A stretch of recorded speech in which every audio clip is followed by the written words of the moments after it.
আসসালামু আলাইকুম, কেমন আছেন সবাই?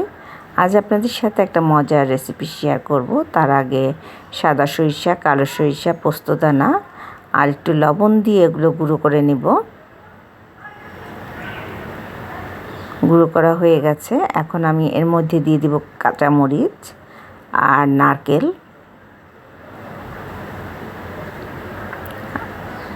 আর দিয়ে দিব সামান্য একটু পানি, জানি ভালো করে পেস্টটা হয়।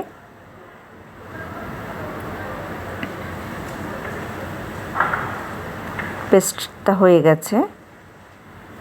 আর আমি এখানে নিয়ে নিচ্ছি কিছু চিংড়ি মাছ। আমি মশলা পেস্টটা দিয়ে দিচ্ছি।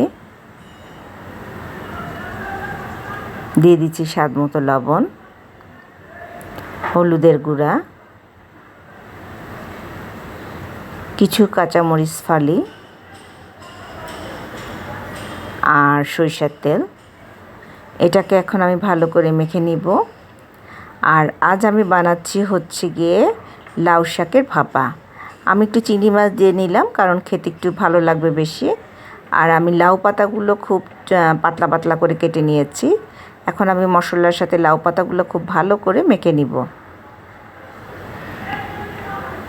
লাউ পাতাগুলো মাখা হয়ে গেছে। এখন একটা বাটিতে আমি লাউ পাতাগুলো ঢেলে দিলাম। এখন আমি চুলার উপরে দিয়ে দিব গরম পানির উপরে। এটা ভাপে রান্না হয়ে যাবে। এইভাবে করে লাউ পাতার ভাপা রান্না করে খেয়ে দেখবেন, খেতে দুর্দান্ত লাগে। আমার রান্নাটা হয়ে গেছে। এখন আমি গরম পানি থেকে নামিয়ে নিচ্ছি। দেখেন কত সুন্দর হয়েছে। আর এখন আমি এটার উপর একটু বাগার দিব। দিয়ে দিলাম কিছুটা সরিষার তেল, দিয়ে দিব একটু রসুন কুচি, একটু পেঁয়াজ কুচি। এটাকে একটু ভেজে নিব আমি।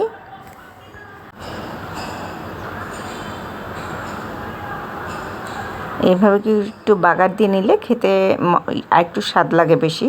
তা আমি একটু বাগার দিয়ে নিলাম। এখন আমি শাকের সাথে ভালো করে মিশিয়ে নিব।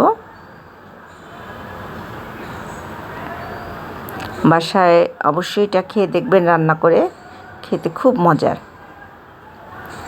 তৈরি হয়ে গেল আমার লাউ শাকের ভাপা।